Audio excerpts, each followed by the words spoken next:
Irmão Kleber, o irmão acabou de tomar banho ou tá suado? Não, acabei de tomar banho mesmo. Rapaz, eu tava com Foi o medo. motivo que eu me atrasei. Mas será que tá... Eu, de última hora, resolvi tomar banho agora. Eu tomei uma sopa, aí fiquei Ah. muito suado. Aí esperei um tempinho, claro, né? Aí eu disse, não, vou tomar um banho. Aí tomei um banho e acabei atrasando aqui um pouco. E o irmão tá falando de que cidade? Estou em Vertentes, Vertente. aqui em Pernambuco, fica perto de Toritama, Ah, Caruaru, tá, tá, tá. Santa Cruz, Capibaribe, essas cidades aí. Toritama eu fui, Toritama eu fui. Pronto, bem pertinho de Toritama, poucos quilômetros, acho que é 15 quilômetros ou 13 quilômetros, se não Ah, me engano. tá pertinho, né? Lá eu vi Uhum. muita calça jeans. Toritama. Isso, exatamente. Meu pastor, você pode orar, né, para a gente começar esse tempo juntos? Por favor, Claro, querido. oremos. Querido, oremos. Querido Deus, amado Pai, nós te bendizemos, Senhor, pois só Tu és digno de toda honra, toda glória e todo louvor. Te clamando, Senhor, nesse momento, para que o Senhor abençoe essa aula, abençoe a vida do professor, seja com ele. Direcione, Senhor, em todo esse momento e que ele seja instrumento, Senhor, em nossas vidas, na fidelidade, Senhor, no manuseio das Escrituras. E eu te peço, meu Deus, que continue a abençoar a sua vida, a sua família e ministério. Abençoa a mim também, que eu possa também, Senhor, fazer a minha parte no aprendizado, estar atento e que tudo que venhamos fazer, Senhor, seja evidentemente para a tua glória.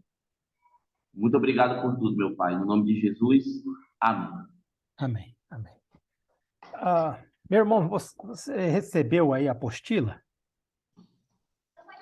Quem baixa, assim, quem pega é minha esposa, né? Ah, Ela, tá. Tá, ela não está aqui agora porque houve um imprevisto, né? Geralmente somos nós dois que participamos, ela que faz tudo isso. tá certo. E se eu abrir aqui no computador, fica bom para você ou não? Fica excelente. Fica? Tá, tá. Então, deixa eu fazer isso. Deixa eu ver aqui.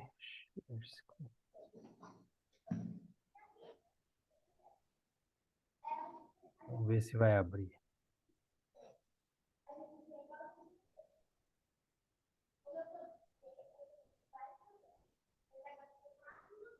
Eu não sei. A- Apareceu aí pro irmão? Apareceu agora. Apareceu? Ah, perfeito. Uhum. Então, tá ótimo. Então, vamos tentar. Então, isso aí vai para o irmão depois, né? E daí o irmão pode ficar tranquilo. A gente vai fazer o uso dela agora aqui, né? Ah, eu acho que depois vai formatado direitinho aí para o irmão. Ok. Então, o nosso encontro de hoje, né?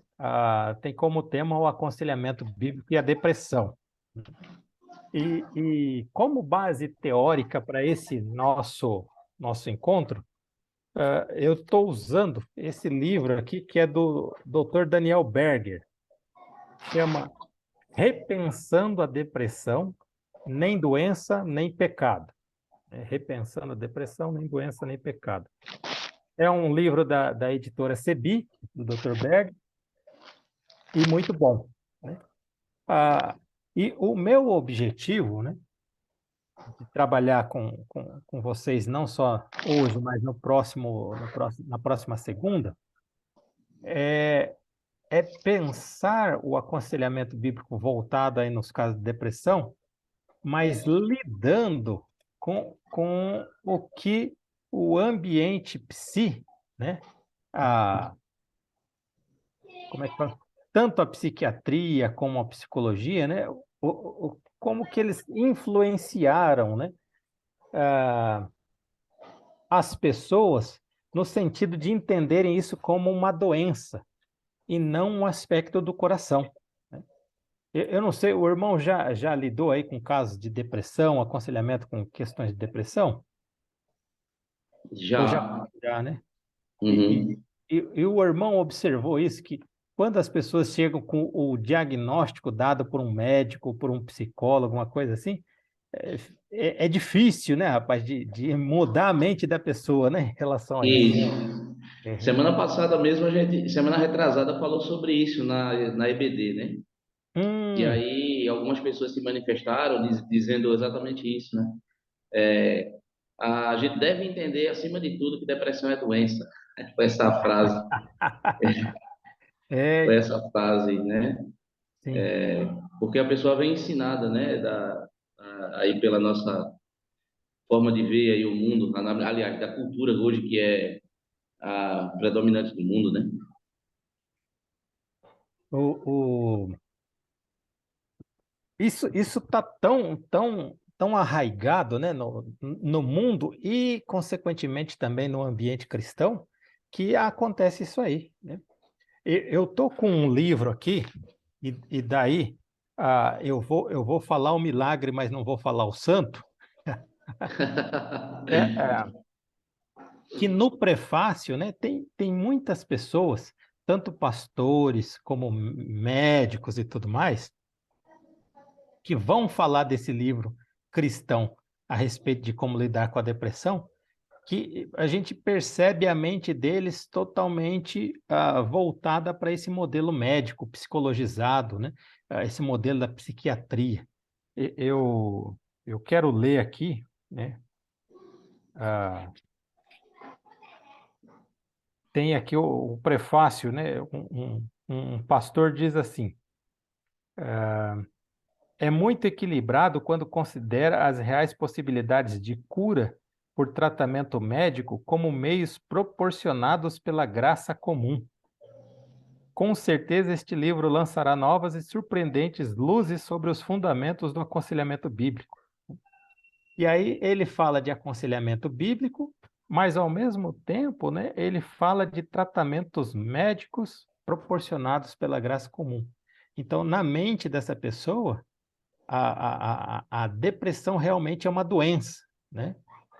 E nós vamos ver um pouco mais profundamente que a gente consegue perceber sim os sintomas, né?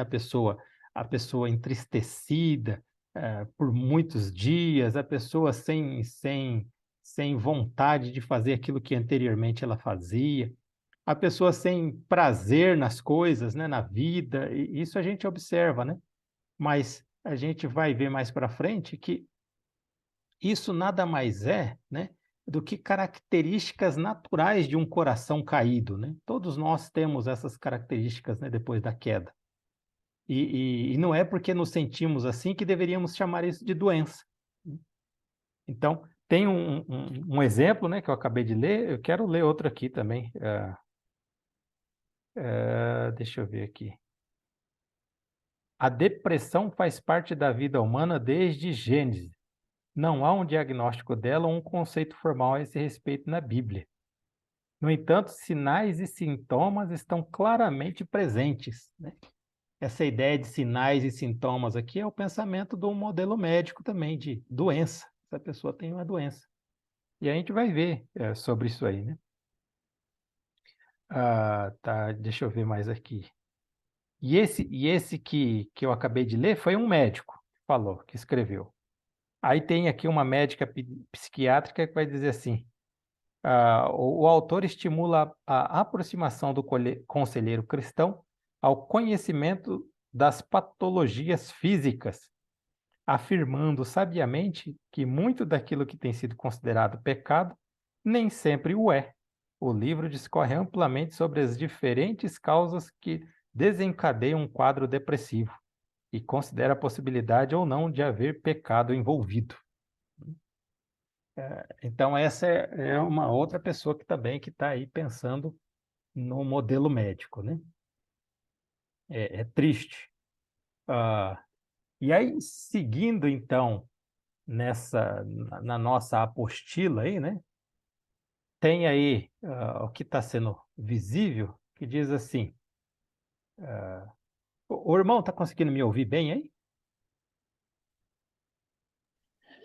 Sim, pastor, eu Tá. só estou tirando o áudio porque por causa do barulho aqui de fundo para não atrapalhar. Mas aí quando Não, tranquilo, precisar, Aí eu, tranquilo. aí eu falo, mas tá Tá, tudo ok, a tá imagem, bom, o áudio tá muito bom. tá ótimo então. Ah, então, na nossa apostila aí que está aparecendo, né, diz que depressão não é um termo que possamos encontrar nas escrituras, mas já está totalmente adaptado ao nosso dia a dia, né? É isso que eu acabei de comentar, né? A gente, ah, e que o irmão também citou, né? Dentro das nossas igrejas, isso aí está muito normal, né? Olhar a depressão como uma doença, né? Fala depressão, pensa-se doença. Sabemos que ele tenta definir um grande número de manifestações comportamentais e mentais, que é a ideia que eu acabei de dizer, né? A falta de prazer, o desânimo, né? A tristeza profunda, né? A, a falta de ânimo, até mesmo para tomar um banho, para se alimentar, né? Então, isso tudo é o que é chamado de, esse pacote todo é chamado de depressão, né? O DSM-5, né, que é o Manual de Diagnóstico Estatístico de Transtornos Mentais, nele, né, nós encontramos a depressão como um transtorno. E, ali no manual, né, é o manual de transtornos mentais. E quando a gente ouve essa palavra transtorno, geralmente na nossa mente já vem a ideia de doença. É isso que eu gostaria de desmistificar nessa nossa aula, sabe? Para justamente a gente poder ajudar os nossos aconselhandos a entenderem, né, que aquilo ali nada mais é do que uma manifestação do coração deles, né? A depressão como um transtorno que tem como característica a presença de humor triste, vazio, irritável, acompanhado de alterações somáticas. Essas alterações somáticas são aquelas alterações no aspecto físico, né? Que a pessoa sente, e cognitivas, que afetam significativamente a capacidade de funcionamento do indivíduo. E aí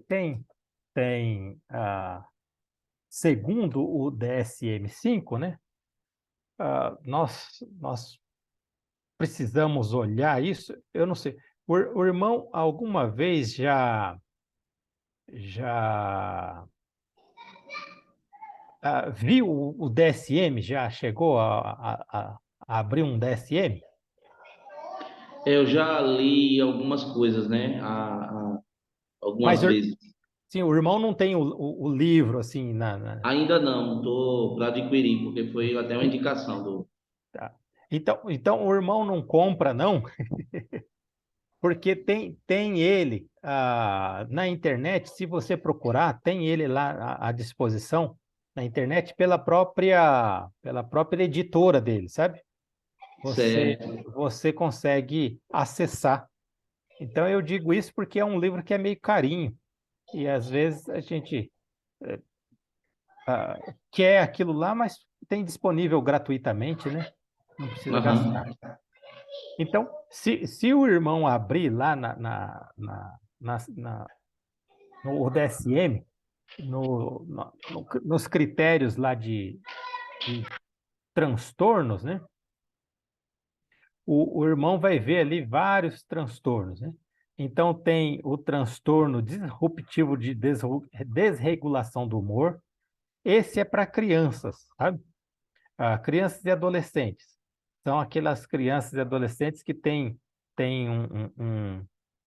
uma transformação de humor muito visível, sabe?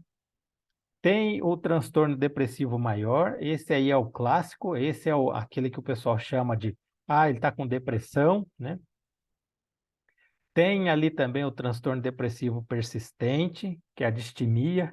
Essa daí, né, o transtorno depressivo persistente, o distimia, ele é mais brando, sabe? Ele é mais, a pessoa ainda consegue fazer muitas coisas, só que ela é mais longa, né? E tem o transtorno disfórico pré-menstrual também. Tem aí o transtorno depressivo induzido por substância.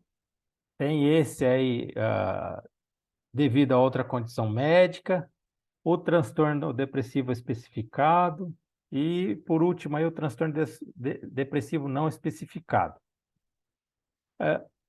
tanto o transtorno depressivo especificado e esse não especificado, eles geralmente são percebidos, né, naquela sala de emergência, quando a pessoa chega lá para ser atendida, numa situação muito estranha, né? Mas o médico não sabe diagnosticar com certeza o que é, né? E aí, basicamente, ele coloca isso aí. Então, o que eu estou querendo dizer, né, com tudo isso aí? Com todas essas informações? Ah, chegou mais um irmão aí. Boa noite, meu irmão. Seja muito bem-vindo.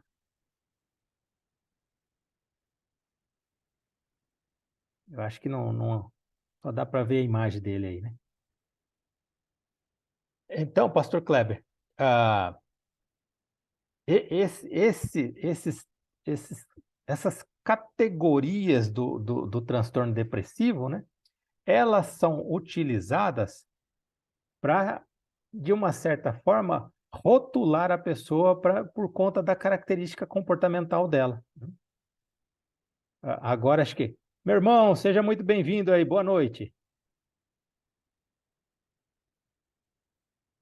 Boa noite, meu irmão. E a partir dessa categorização aí, a pessoa recebe esse rótulo e acontece aquilo que a gente conversou inicialmente, né? A pessoa afirma, então eu estou doente, né? Só que é muito importante a gente entender algo, né? A gente viu ali sobre a ideia de transtorno. Ah, e eu comentei, então, que anteriormente, que quando a gente ouve a palavra transtorno, já meio que automaticamente a gente acaba pensando em doença, né? E de uma certa forma é isso mesmo que eles intencionam. Só que um transtorno, né, é algo que é dito quando você não sabe o que causou. Então, tem algo muito importante que a gente precisa aprender, e isso nos ajuda muito no aconselhamento, né, que é a diferença de transtorno, síndrome e doença.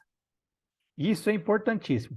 O irmão citou o exemplo, né, da conversa lá na igreja, né? A, essa informação que a gente está trabalhando agora faria toda a diferença lá. Então, por exemplo, eu falei aí a diferenciação transtorno, síndrome e doença, né? A síndrome, ela é um conjunto de sinais e sintomas. Sinais é aquilo que eu consigo ver na pessoa.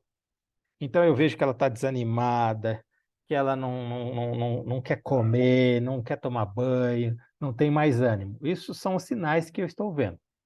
Os sintomas são aqueles aspectos que ela diz estar sentindo, né? Então, ela fala: olha, eu estou muito, muito desanimada. Eu me alegrava muito em ir no cinema, ir no parque, passear com as crianças, e agora eu já não tenho mais prazer nisso. Não tenho mais prazer, né? Então, isso aí são os sintomas, aquilo que ela está sentindo. O transtorno, né, ele nada mais é do que o conjunto desses sinais e sintomas. O transtorno é isso. Só que a gente não sabe a causa, né? A, a, eu até imagino, né, como que aquele problema pode ter uma resposta em relação ao medicamento que será tomado, algo nesse sentido, mas o que está causando eu não sei. Ah, quando a gente sabe o que é que está causando, aí sim a gente chama de doença. Então, irmãos, é importantíssimo que a gente tenha em mente essa informação quando vai lidar com a situação aí da depressão, né? Porque aquele nosso irmão, aquela nossa irmã aquela pessoa que nos procura para aconselhamento bíblico, ela vai chegar com a mente dela formatada. Eu estou com uma doença, porque ela recebeu aquele rótulo lá. Mas eu preciso trabalhar com ela, né, a mudança de pensamento. Olha, você não está doente, né? Você tem um conjunto aí de sinais e sintomas, né? De coisas, de fatores que você vem apresentando, mas não necessariamente você tem uma doença, né? Então, aonde a gente chega, né? Quando, quando a gente pensa a esse respeito? A gente descobre que aquilo que é demonstrado ali no DSM nada mais é do que um modelo descritivo. O que é um modelo descritivo? Eu vou fazer uma brincadeira. Né? Então, se eu fosse descrever o pastor Kleber é moreno, ah, ele está de camisa azul, é um rapaz forte, né? Eu já estou descrevendo um irmão de sorriso fácil, né? Então, eu estou descrevendo o irmão Kleber. Esse é o pastor Kleber. Né? E se nos conhecêssemos pessoalmente, eu teria mais informações ainda. Aí eu conseguiria ser mais criterioso ali na minha descrição, né? Então, o que o modelo médico, né, ali é tomado pela psiquiatria e pela psicologia, o que esse modelo faz é descrever aquilo que a pessoa vem apresentando e vem sentindo. E a partir disso, eles pegam e dizem: você está com esse problema. Então, olha só, né? Ah, dando uma lida aqui na nossa apostila, tá assim: segundo o DSM-5, para o diagnóstico do transtorno depressivo maior, 5 ou mais dos seguintes sintomas devem estar presentes quase todos os dias, durante o mesmo período de 2 semanas, e um deles deve ser humor deprimido ou perda de interesse ou prazer. E aí ele vem descrevendo, né? Humor deprimido durante a maior parte do dia. Isso aí é a tristeza, né? Esse humor deprimido aí é a tristeza. Diminuição acentuada do interesse ou prazer em todas ou quase todas as atividades durante a maior parte do dia. Ganho ou perda significativa de peso, né? Maior do que 5% em um mês. Ou diminuição ou aumento do apetite. Insônia ou hipersonia. Agitação ou atraso psicomotor observado por outros, não autorrelatado, né? Não é o aspecto dos sintomas, é aquilo que as pessoas dizem a respeito. Fadiga ou perda de energia, sentimentos de inutilidade ou culpa excessiva ou inapropriada, capacidade diminuída de pensar, concentrar-se ou indecisão, pensamentos recorrentes de morte ou suicídio, tentativa de suicídio ou um plano específico para cometer suicídio. Então, o que a gente percebe aqui, né? Justamente aquilo que eu comentei. É uma descrição comportamental. Então, uma pessoa, o psicólogo ou o médico ali e tudo mais, olham e descrevem o comportamento da pessoa e, a partir disso, diagnostica. Né? Não tem um exame laboratorial lá, né? Vem com agulha e tira o sangue, né? E depois olha no microscópio e fala: olha, tem um vírus aqui, né? Ele foi lá naquele lugar lá, foi lá não sei, lá no sertão e foi picado por um pernilongo lá e tinha um vírus nesse pernilongo que foi transmitido para ele. Não é assim. É a característica comportamental que dita. Né? Então, ah, o, o, o, o, o critério diagnóstico dele para fazer aí né, a aferição do que a pessoa tem, nada mais é do que descritivo. E olha só que interessante, né? Ah, existem critérios que são antagônicos e que são utilizados para dar o mesmo resultado, né? Aqui, ó, a insônia ou hipersonia, ou seja, se a pessoa dorme pouco ou se a pessoa dorme muito, ela pode estar com depressão, né? Ah, se a pessoa está agitada demais ou a pessoa tem atraso motor, ela também pode ser usado como diagnóstico, né? Ah, ganho de peso ou perda de peso também pode ser observado ali como um critério diagnóstico, né? Como critérios assim tão antagônicos pode ser utilizado para dar a mesma coisa, né? Não é estranho isso aí? Ah, não. O irmão George Tal está comendo demais, então está com depressão. Só que o irmão Kleber está comendo de menos, então está com depressão. Co- Que negócio que é esse, né? É confuso, né? Não é, É, pastor? É bem é, confuso. é, Agora, assim, como é difícil você conversar abertamente sobre isso para fazer as pessoas saírem desse, é vamos dizer assim, dificílimo. desse ciclo, né? Porque parece que Uhum. você está fazendo mal. Exatamente. Você nem vai fazer afirmação nenhuma, você só vai chamar para pensar. Você chama a pessoa para pensar, refletir sobre essas questões, antes mesmo de você se posicionar. E aí tem muita gente que vai achar que você está fazendo um grande mal, né? Você vai estar Exatamente. prejudicando muitas pessoas com esse tipo de questionamento. Hoje se encara essas coisas, pastor, como às vezes a gente olha, é como se fosse um cano da vida, um cano da experiência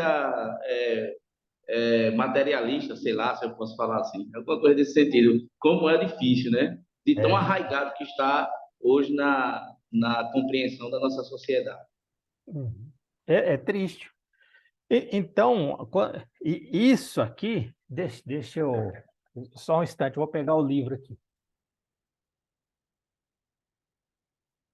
Isso que a gente acabou de ler, eu tirei aqui do DSM, aqui, desse livrão. O bicho é grosso. Se eu jogar aqui, de qualquer jeito ele cai de pé, porque é muita informação. Aí a pessoa olha para isso daí e fala assim: não, mas pessoas muito capacitadas escreveram e o médico disse, né? Então é só pela graça, só pela misericórdia de Deus mesmo, para que a mente da pessoa mude, né? É por isso que nós, como conselheiros bíblicos, temos que colocar toda a nossa confiança no agir do Espírito Santo na vida da pessoa, para que é só Deus para mudar mesmo. A gente traz a informação, mas é só Deus para fazer o uso dessa informação no coração daquela pessoa mesmo, viu? É bem difícil. Então, eu acabei de mostrar aí, né, que esse diagnóstico, ele é simplesmente descritivo, ele não é explicativo. Mas por que que a pessoa está num estado de tristeza? O que é que causou a tristeza dela? Isso não se explica, né, nesse livrão. Por que que ela parou de comer? Não explica, né? Você não vê aqui, né? Qual que é a causa disso? Foi um vírus? Foi uma bactéria? O que que causou isso, né? Não explica.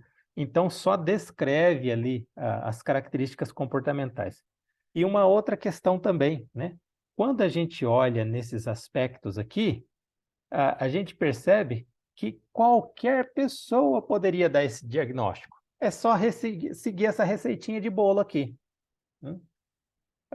Isso aqui nada mais é do que uma receita de bolo. Eu olho aqui esses critérios, dentro aí, ó, eu vou descer, subir aqui de novo a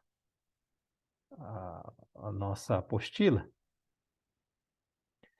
Então, segundo o DSM-5, para o diagnóstico do transtorno depressivo maior, 5 ou mais dos seguintes sintomas devem estar presentes todos os dias durante o mesmo período de 2 semanas.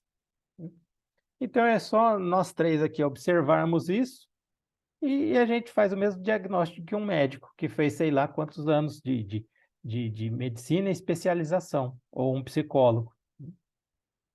Então, é muito complexo isso aí, né? No sentido de, olha, tá muito esquisito, né? Muito confuso. E a pessoa sai acreditando que ela está, assim, com uma doença. Tudo bem até aqui, irmãos? Tudo tranquilo? Tem alguma coisa que os irmãos gostariam de observar? Ah, tudo ok? Então, sigamos, né? Aí vem uma palavra aqui na nossa apostila que está aí, degeneracionismo individual. Então, cadê o... Eu coloquei o livro em algum lugar aqui. O irmão George Tal que chegou aí. A nossa base teórica, meu irmão, para essa nossa discussão, para essa a nossa aula de hoje, está baseado nesse livro aqui, do Dr. Berger. Depressão, Repensando a Depressão, nem doença nem pecado. Esse é um livro que todo conselheiro bíblico precisa ter. É muito bacana, né? Nesse aspecto, nos ajuda a refletir. E aí, o autor, o Dr. Berger, ele vai pontuar muito acertadamente, né, e de forma muito assertiva, que o modelo médico ele está baseado nessa ideia de degeneracionismo individual. Mas o que é isso, né, gente? Que é de passar no cabelo, é de comer, que negócio é esse, né?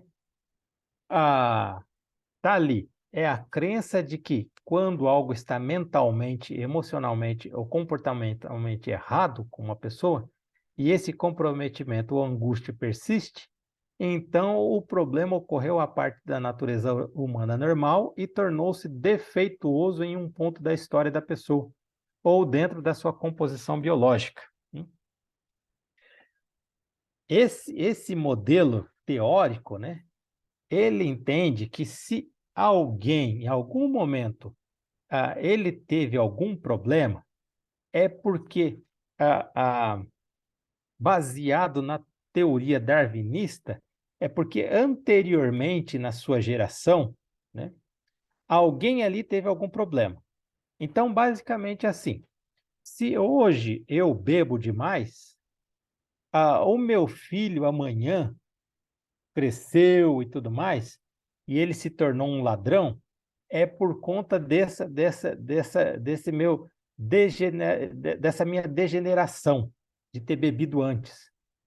É quase uma maldição hereditária, mas não é, esse é num aspecto orgânico, né?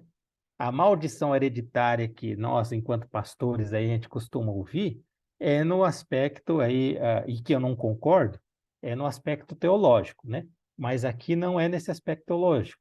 É uma maldição hereditária no aspecto orgânico.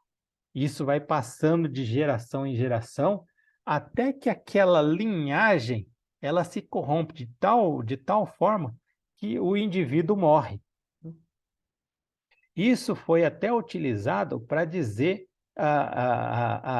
por que os negros aqui do Brasil, na sua. Né, isso é loucura deles, tá bom? É outra coisa que eu não concordo, só tô trazendo a ideia, né? É a explicação que eles dão porque o negro rouba, porque o negro é ladrão, é porque a raça foi degenerada. Olha que absurdo. Foi esse modelo que Hitler, por exemplo, usou, essa mesma lógica, né, do degeneracionismo individual. Então, o Dr. Berger ele vai perceber isso aí, né, que o modelo médico faz uso desse critério, ah, e aí ele vai dizer que, seguindo a nossa apostila, né, sendo assim, os sintomas característicos que definem o construto, né, e o construto é um modelo de ideia, né, o construto da depressão, tristeza, desesperança, culpa, né, são percebidos como anormalidades. Daqui a pouco a gente vai explicar um pouquinho melhor sobre isso, porque essa ideia da desesperança, da tristeza, da culpa, da vergonha, são critérios que o pessoal lá do modelo médico percebeu, né? Mas eles chamam isso de doença. E nós, como conselheiros bíblicos, nós vamos perceber na palavra de Deus que tristeza, desesperança, culpa, vergonha, isso são aspectos, de uma certa forma, naturais ao ser humano caído. Daqui a pouco nós vamos olhar para Gênesis capítulo 3 e a gente vai perceber isso aí, né? Eles chamam isso como algo que caracteriza uma doença, né, no indivíduo. Nós, como conselheiros bíblicos, vamos dizer que essa é uma condição normal do ser humano, de todos nós. Nós estamos numa situação em que a gente não vive alegria plena, né?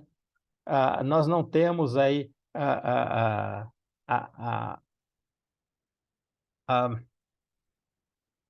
a facilidade, né, de viver constantemente felizes. Não, né? Porque em todos os momentos aí surgem situações na nossa vida que roubam a nossa alegria, né? E nós vamos ver também que a palavra de Deus diz que essa alegria plena ela será vivida e está reservada para o futuro, na presença do nosso Senhor, né?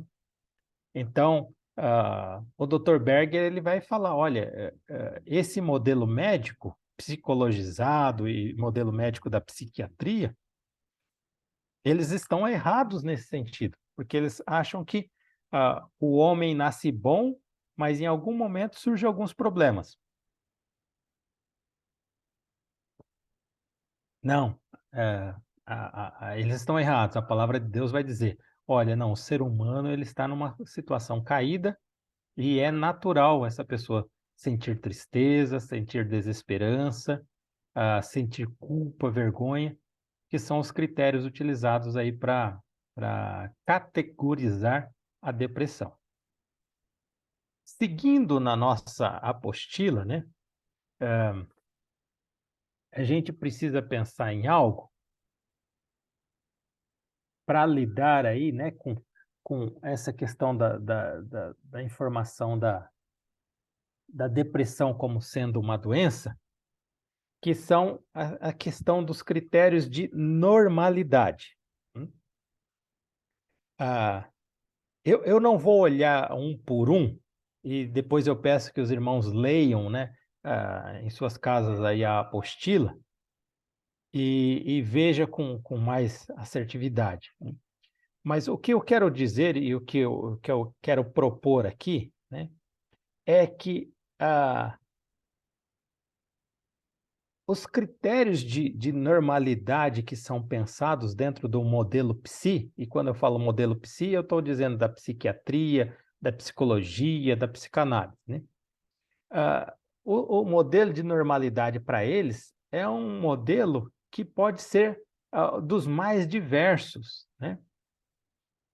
Diz aí na nossa apostila, ó, critérios de normalidade. Há vários e distintos critérios de normalidade e anormalidade em medicina e psicopatologia.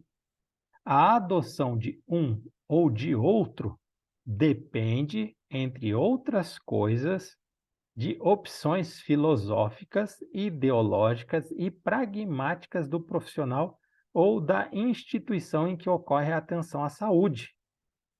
Olha que perigo que é isso, né? Então, imagina, estamos nós três aí, né? Estamos nós três na mesma igreja. E aí vem um irmão e pergunta para a gente, né? Olha, irmão de Hortal, eu fiz uma tatuagem aqui na minha testa.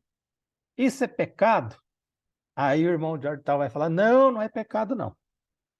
Aí esse mesmo irmão vai e pergunta para o irmão Kleber: Irmão Kleber, eu fiz uma tatuagem aqui na minha testa. Isso é pecado? Irmão Kleber vai falar: Irmão, Eu queria te expulsar agora dessa igreja. Isso é pecado. E é pecado para a morte. E aí chega lá, Eugênio, eu fiz uma tatuagem aqui na minha testa. É pecado? Aí eu vou falar para ele, rapaz, mas o que é pecado? Então, cada um dá uma opinião. Nós estamos na mesma igreja, né? Ah, somos pastores lá, nós três somos pastores da mesma igreja, e vem essa ovelha nos perguntar de algo em relação à normalidade, né? Num aspecto eclesiástico ali, e em relação ao que as escrituras dizem, e cada um de nós dá uma opinião, né? Imagina como é que esse rapaz não vai se sentir, né? Totalmente perdido. E é dessa mesma forma que acabam lidando, né, com aquilo que chamam de doenças psiquiátricas e, no nosso caso em específico, a depressão. Né? Saber se a pessoa está normal ou anormal dentro de um padrão vai depender das opções filosóficas, ideológicas ou pragmáticas do profissional. Né? Então ele pode dizer, não, imagina, isso aí que você está sentindo é normal, porque você terminou o seu casamento lá, então é isso mesmo, você vai se sentir assim. Aí se ela vai em outro ali, na sala do lado, ele vai falar, não, toma um remedinho aqui, porque o que você tem é uma doença, é depressão, e você precisa tomar esse remédio aqui porque esse problema tem que ser resolvido como causa orgânica. Então, toma esse remédio. Então, os critérios de normalidade utilizados por eles são os mais variados, depende do profissional. Então, eu tenho aqui a normalidade ideal, normalidade estatística, normalidade como bem-estar, que é proposto lá pela Organização Mundial da Saúde, tem a normalidade funcional, tem a normalidade subjetiva. Geralmente, essa normalidade subjetiva é a que é mais utilizada aí pela psicologia, sabe? Porque essa normalidade subjetiva, ela pressupõe que quem vai dizer se está bem ou não é a própria pessoa a respeito daquilo que ela está sentindo. Então, dependendo de como ela responde à situação e como ela sente aquilo ali, aí o profissional vai dizer se ela está doente ou não. Está vendo como os critérios são muito subjetivos? E aí chega naquele debate que o irmão Kleber citou lá no começo. Né? A pessoa vem com essa informação e entende que foi um profissional que deu. Imagina, se foi um profissional, como é que nós, pastores, como é que nós, conselheiros bíblicos, vamos poder falar algo ao contrário? E aí a gente vai olhar, né? A gente não está nem aprofundando, a gente está olhando, né, no meio termo ali. Como que se dá esses diagnósticos? E a gente já está percebendo que é um grande engodo, né? É falacioso, é mentiroso, é enganador. E as pessoas estão lá, muitos tomando drogas pesadíssimas, né? Outros desesperançados aí acabam até tirando a própria vida, porque tiveram aquele diagnóstico. E dentro dessa ideia do modelo médico, para alguns, aquela pessoa ela nunca terá cura da depressão. Ela vai aprender a lidar com aquilo lá, mas não vai ter cura.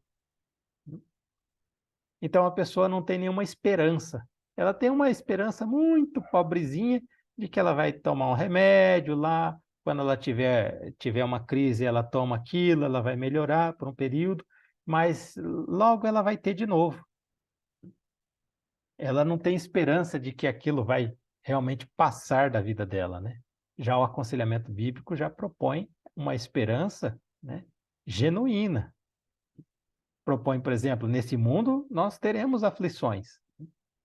Então vamos lidar com isso. Tem a esperança de que o nosso Senhor vai enxugar todas as lágrimas dos nossos olhos, né?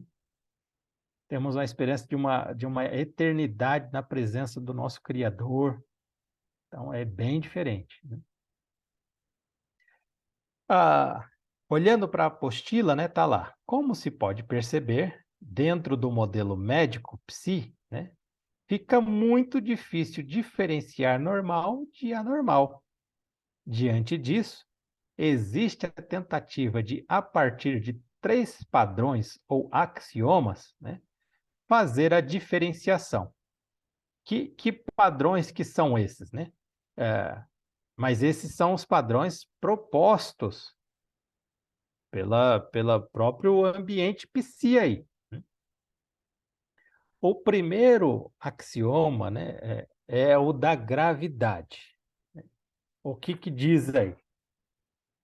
O primeiro critério que a Associação de Psiquiatria Americana, né, oferece é o julgamento de um psiquiatra ou outro clínico sobre quão profunda ou grave é a tristeza de uma pessoa. Isso fica baseado no critério subjetivo do profissional, pois não existe um valor base comparativo e nem marcadores biológicos para a mensuração. O que isso quer dizer? O médico ou o psiquiatra, né, o psicólogo ali, ele vai observar, né, aquilo que aquela pessoa está dizendo ou às vezes ela demonstrando. Olha, talvez alguém diga, ó, ela está sem comer já há 3 dias, não toma banho, não sai da cama, e a pessoa diz, olha, e a própria pessoa diz, olha, eu por mim eu quero morrer.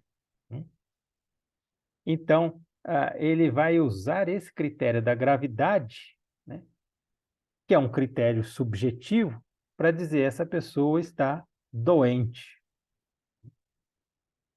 É claro que talvez se a pessoa esteja numa situação, é claro que talvez haja a necessidade de uma intervenção médica, né? Nós não estamos negando isso. Então, talvez a pessoa ali está sem se alimentar não sei quantos dias, né? A pessoa às vezes está até alucinando, delirando. É necessário, então, talvez que ela tenha que ser internada, porque senão ela morre de fome ou ela pode fazer qualquer loucura, né? Então, talvez precise ser internada sim, né? Nós não estamos indo contra isso. Mas a ideia aqui é que é um critério subjetivo. É a gravidade. O outro critério é a ideia do tempo, né?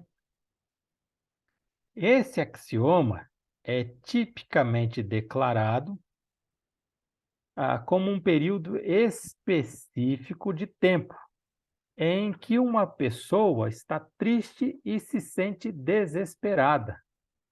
No construto da depressão maior, por exemplo, né, ou seja, no critério diagnóstico lá da depressão, a tristeza e a desesperança devem persistir a maior parte do dia, quase todos os dias, por pelo menos 2 semanas.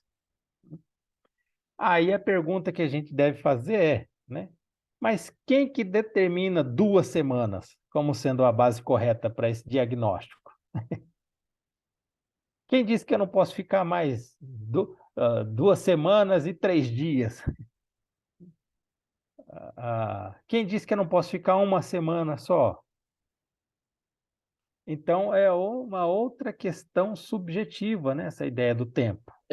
Pastor, é a mesma coisa, como o senhor está falando, né? Se você, desculpe interromper, mas Não, se você sim, pensar para a gripe, né? Só é gripe se você tiver com esses sintomas 2 semanas, mas se foi somente uma semana com esse sintoma, não foi gripe. exatamente. Não tem sentido, né? E aí, voltando no axioma anterior, que é o da gravidade, se a gente olha para a vida de Jesus, né? Naquele momento em que ele está ali numa tristeza profunda, que ele chega ao ponto de chorar lágrimas de sangue, né? Suar, perdão, suar, né? Suar, né? Gotas de sangue. Ah, se formos olhar para isso, para a gravidade dessa situação, né? aí a gente atacaria um rótulo lá, Jesus estava numa depressão extrema, né? E aí vem a ideia aí do tempo, e tem um terceiro, né, que é o sofrimento, que a gente poderia até pensar em Jesus ali também, né? Rotularia Jesus como um doente, coitado. O axioma do sofrimento. Esse critério tem como base que se uma pessoa está pensando ou se comportando de uma maneira que prejudica a sua vida, ou um indivíduo se sente angustiado, ou for julgado por outros como angustiado de maneira contínua, essa pessoa será vista como um doente mental, né? Então, ah, essa questão do sofrimento aí também é um outro aspecto totalmente subjetivo. Como é que lida com isso, né? Se está só no campo da subjetividade. É assim porque é assim, né? É, eu só sei que. Eu não sei o que é, mas eu só sei que é. E que é assim. Não tem explicação, né? Ah, então, esses critérios todos, né? Eles são interessantes porque quando a pessoa fala assim, olha, mas ela já está nesse estado de tristeza, desesperança, por mais de 2 semanas, né? E fala dessa forma, dá uma cara de ciência isso aí, né? Dá uma cara de que o negócio é sério, que houve uma avaliação profunda, né?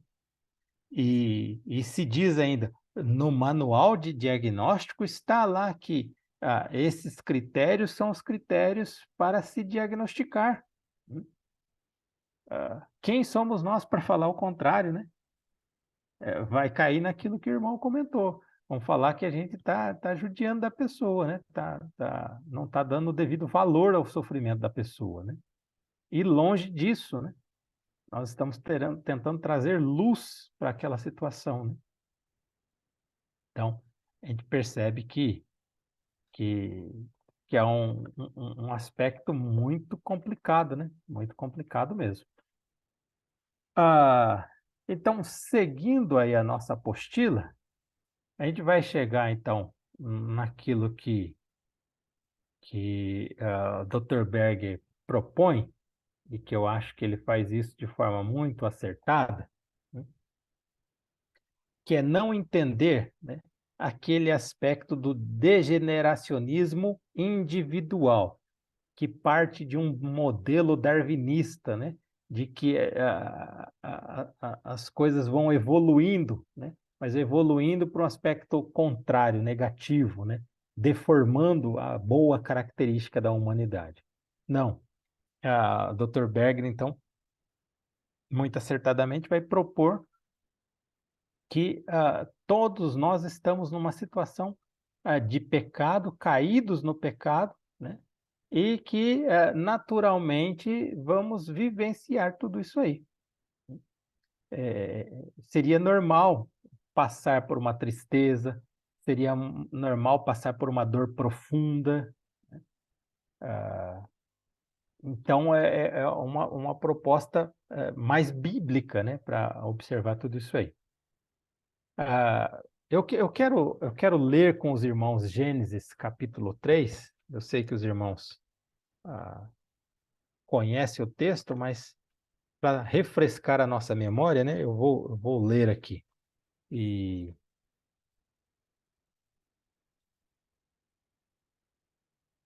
vou fazer uma leitura rápida, porque é, o texto até é um pouco longo, né? E diz assim, Gênesis capítulo 3, a partir do 1. Mas a serpente, mais sagaz que todos os animais selváticos que o Senhor Deus tinha feito, disse à mulher: É assim que Deus disse: Não comereis de toda árvore do jardim? Respondeu-lhe a mulher: Do fruto das árvores do jardim podemos comer, mas do fruto da árvore que está no meio do jardim, disse Deus: Dele não comereis, nem tocareis nele, para que não morrais. Então a serpente disse à mulher: É certo que não morrereis. porque Deus sabe que no dia em que dele comerdes, se vos abrirão os olhos, e como Deus, sereis conhecedores do bem e do mal.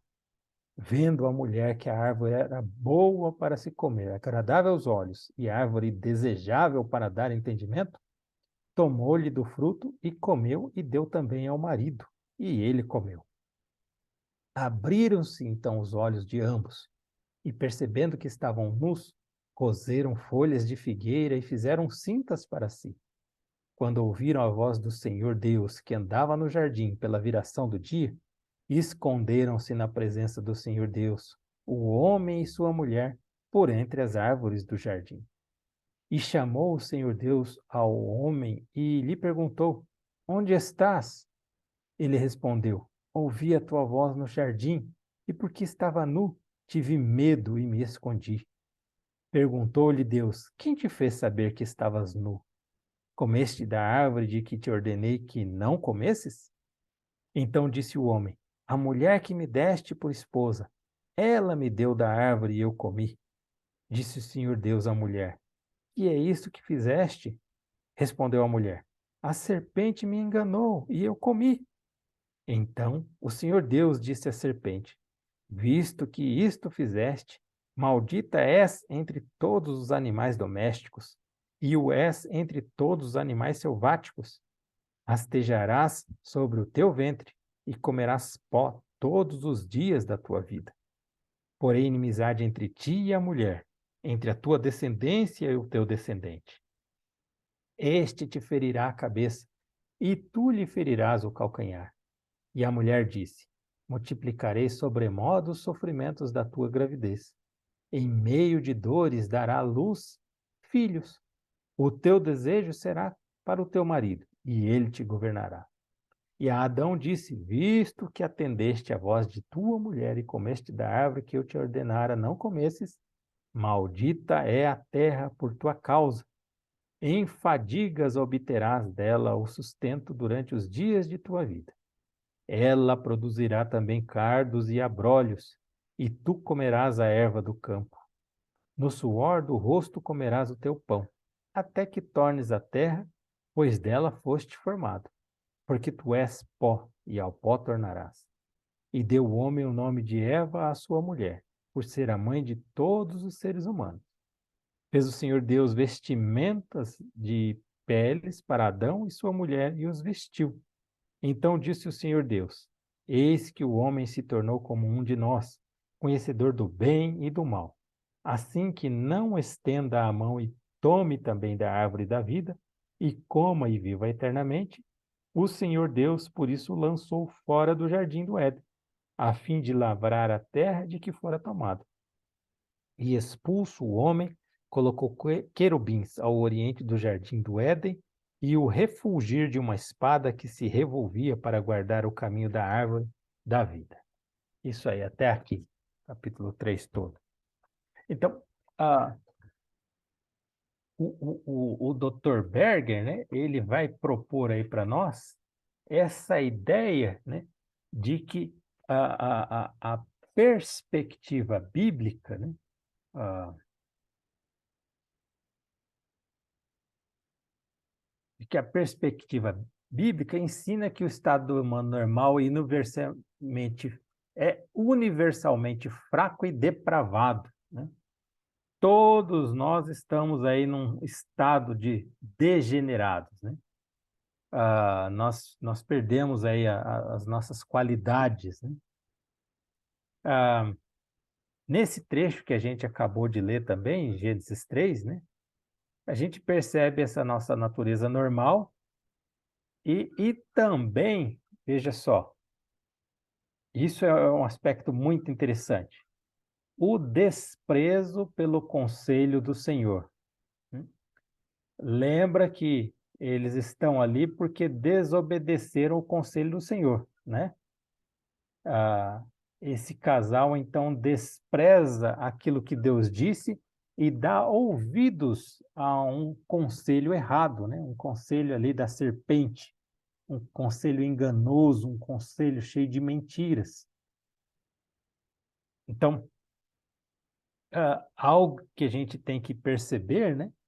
é que em muitos momentos os nossos aconselhandos, eles vão chegar com uma mentalidade assim, uma mentalidade que desprezou o conselho do Senhor, talvez de forma realmente acentuada no sentido de, olha, eu acho que a palavra de Deus não é suficiente, a palavra de Deus não vai resolver, é, a palavra de Deus não trata sobre isso, né? E às vezes por ignorância, né? Por desconhecer. Então, nós temos que ter muita graça, muita misericórdia para poder lidar com essa situação toda e avaliar. Olha, ah, ah, nós precisamos estar atentos a perceber que a natureza humana, né, atualmente é uma natureza humana caída e em que tristeza, desesperança, culpa, vergonha são questões naturais para a nossa situação atual. Então, a gente precisa perceber isso aí. Ah, meus irmãos, eu, eu vou abrir aí para vocês comentarem alguma coisa, questionarem alguma coisa, né? E podemos conversar um pouquinho, senão só eu fico falando.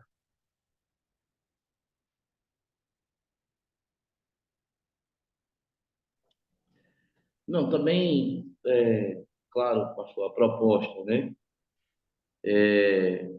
E, assim, né? Só retornando, não retornando, mas dentro de tudo isso, como é difícil você, de fato, propor a verdade. Uhum. Eu acho que o curso de aconselhamento ele é muito feliz em reforçar essa nossa visão de suficiência das Escrituras, né? E nos trazer de novo um olhar para as Escrituras nesse aspecto de levar o cristão a entender, né, as Escrituras como ela revela Deus, o seu caráter, seu propósito, como revela o homem na sua natureza caída e de onde procede, né, todas as dificuldades que nós temos com relação ao nosso comportamento, né? Uhum. E aí você tem uma alternativa, né? Como sempre tem uma alternativa do mundo que nega as escrituras e tenta substituí-las para nos fazer viver esse mundo de ilusão, né? Eu sempre, quando me deparo com essa situação, eu sempre lembro do texto que o pastor leu, obviamente, capítulo 3, especialmente na conversa de Satanás, né? Como ele deturpa a palavra de Deus, né? É. E aí é interessante, quando eu vejo isso, é, são sempre pessoas que dizem que tem uma proposta melhor do que o das escrituras, mais Uhum. humanista, que olha mais para as pessoas, que tem mais amor, né?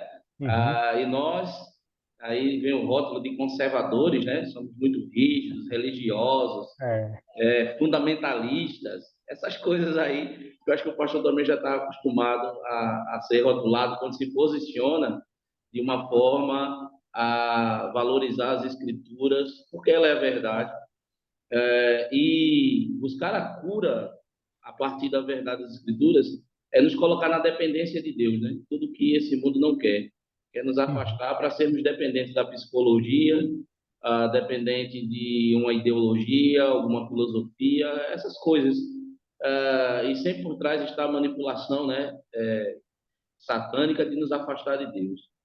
É E aí verdade. essa é a nossa luta, que não é fácil, porque até é difícil você terminar uma explicação. Quando você começa uma explicação nesse sentido, algumas pessoas vão se sentir assim atacadas de certa forma, porque Sim, não só praticam, como reproduzem e defendem, né? É como sim. eu falo hoje. Hoje todo mundo é nutricionista, hoje todo mundo é psicólogo, hoje todo mundo é médico, hoje todo mundo é teólogo. Todo mundo sabe um pouco de cada coisa e na verdade não sabe de nada, né? Tem um mundo de fantasia, de ilusão e que só traz prejuízo para si e para aqueles que estão ao redor. Quando só nos bastaria sermos humildes e submissos à palavra do Senhor para enxergarmos a verdade e viver a sua vontade para a nossa vida. Então, isso é o que me chama muita atenção, esse desafio, né? Que, por exemplo, estamos num ambiente de concordância, então é muito leve, é muito bom falar abertamente sobre isso. Mas quando saímos desse ambiente e começamos a escutar alguns discursos, né, algumas práticas, isso realmente nos traz assim uma grande preocupação. Então, é sempre bom a gente ter esse reforço, porque quando sairmos daqui, a gente vai enfrentar um mundo que é completamente oposição àquilo que nós cremos. Sim, sim. É isso mesmo, irmão Kleber, é isso mesmo, né? E aí a gente precisa ter esses recursos, essas bases, né, de informação para a gente poder contra-argumentar, né? Ou ensinar as pessoas também, né? Que, como o irmão disse, acham que sabem, mas infelizmente não sabem, né? E a gente traz uma informação como essa, né?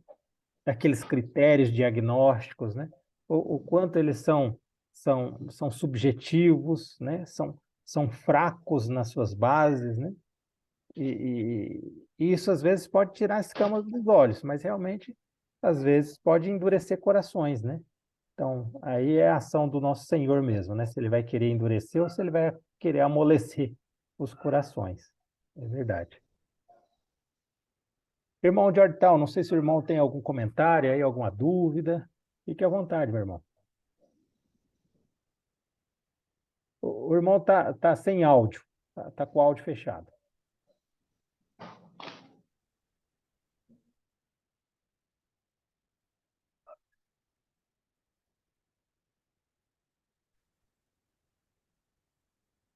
Pronto, dá para ouvir agora? Perfeitamente, perfeito. Claro, Pastor, claríssimo. eu estou só bebendo de tanta sapiência. Já faz muito tempo que eu estou na igreja servindo ao Senhor e eu pensei que sabia alguma coisa. E como é complexo o aconselhamento, como é complexo, como precisamos avançar, principalmente eu, como eu preciso avançar. Faz muito tempo que eu aconselho, oriento, instruo as pessoas, mas nós estamos adentrando aí no campo no qual eu preciso ser mais corajoso, né, de avançar mais sobre essas aulas que o senhor tem dado, outros pastores têm dado. Estou aprendendo, estou aprendendo. Eu peço, pastor, por gentileza, me desculpe, eu irei precisar me ausentar agora, porque eu tinha marcado para dar uma santa ceia a uma senhora que está enferma. E eu estou aqui e ela já ligou aqui para mim. Mas fique Ligou e eu tranquilo, preciso, irmão. Fique tá tranquilo. bom? Fique tranquilo, nós vamos encerrar nossa aula agora também. Nós vamos encerrar. Pois não, então eu Isso. guardo. Porque eu dei aquela base teórica do que a psicologia, a psiquiatria, o modelo médico apresenta, né? E o quanto é importante a gente conhecer isso para contra-argumentar. E na próxima aula, se Deus permitir, aí a gente lança os pressupostos bíblicos, né? Sobre esses argumentos que vimos até aqui, tá bom? Então, a gente vai encerrar por aqui hoje para dar continuidade na próxima segunda-feira. Aí, irmão, fique tranquilo. Meus pastores, muito obrigado pelo tempo de vocês até aqui. Que Deus continue abençoando e usando vocês, né? E que essas informações possam ser úteis aí no trabalho ministerial de vocês e que Deus faça de vocês instrumentos maravilhosos na mão dele, tá bom? Um grande abraço, Deus abençoe, irmão Jordal, Deus abençoe lá no serviço que o irmão irá prestar agora, que Deus o use lá na vida dessa irmã. Certo? Um grande abraço, meus irmãos. Se Deus permitir, estaremos juntos aí. Tá certo? Abraço, boa noite. Boa noite, meus irmãos. Deus abençoe. Boa noite para todos. Abraço. Tchau, tchau. Tchau.